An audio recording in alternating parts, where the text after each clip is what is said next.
Hi, this is Cynthia Horner from Right On Digital, and I'm here with Ade, who's going to talk to us today about his role as Scrappy. Oh, yes. And I just want to say there is a famous line in one of the episodes of Raising Kanan where it was said by Kanan's mom that Scrappy is a soldier.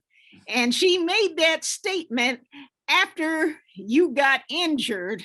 Mhm. And that was a very horrific injury, by the way. Yes. But what was it like working on this series? And talk about what your description is of being a soldier, considering what ends up happening. Well, working on the show was an absolute dream. I'm from New York, born and raised, but when I booked the show, I was living out in Los Angeles. So it was a wonderful opportunity to bring me back home, back to my neighborhood. And I honestly felt disconnected when I first booked it. I'm like, oh my goodness, I've been living in California. I don't even feel the New York energy, the grit, So being able to come back and just immerse myself into just the energy of the city allowed me to feel like I could bring in some authenticity to the role. Now, as far as Scrappy, Scrappy, he's Rock's right-hand man. He's there to do all the dirty work. Episode 1, Scrappy's microwaving a dog, comes back with the collar, medium well. So for me, the soldier is the guy that isn't worried about the gold and the glitters and all of the extrinsic things. He's there to protect the kingdom and protect the queen. So even if that means he's sacrificing parts of himself or even an eye, he's going to do whatever it takes for the greater good of this organization.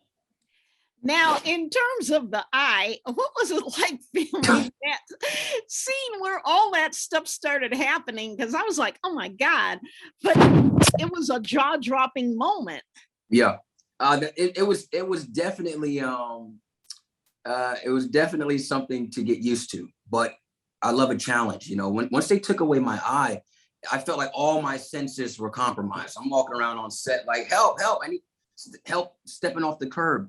But the challenge just allowed me to dig a little deeper because I wasn't sure if anything would get lost with me having this eye patch. The eye patch is there, no vision whatsoever when I'm filming with the left eye. And my first time having the eye patch, I had to film a scene where I'm driving at nighttime. So it presented its own challenges, but I think we were able to deliver and bring it on home.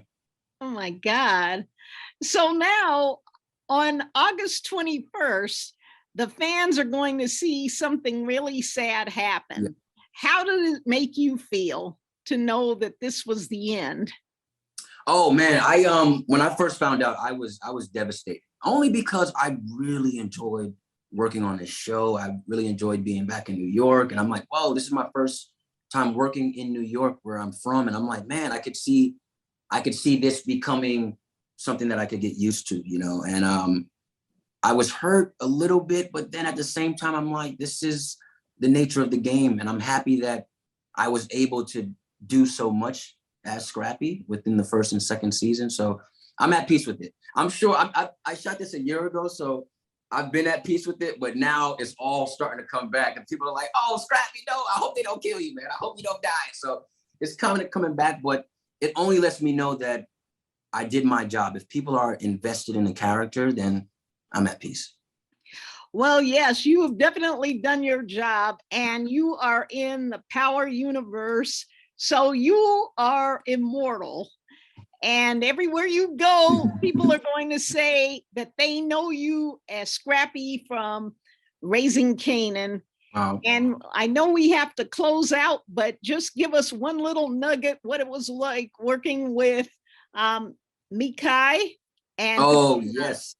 Oh, two of my favorite people. I love Mikai Curtis. I love Patina Miller. Shout out to the both of them. Patina is just an absolute delight on set. I promise you, she's way sweeter than her portrayal of Rock. She is the nicest, sweetest scene partner. Mikai, I love you, little bro. That's my brother, man. Just such a great kid, so welcoming, so gracious, so humble, and an incredibly hard worker. He has a lot on his plate. He's working all day. I'll be wrapping at 2 a.m.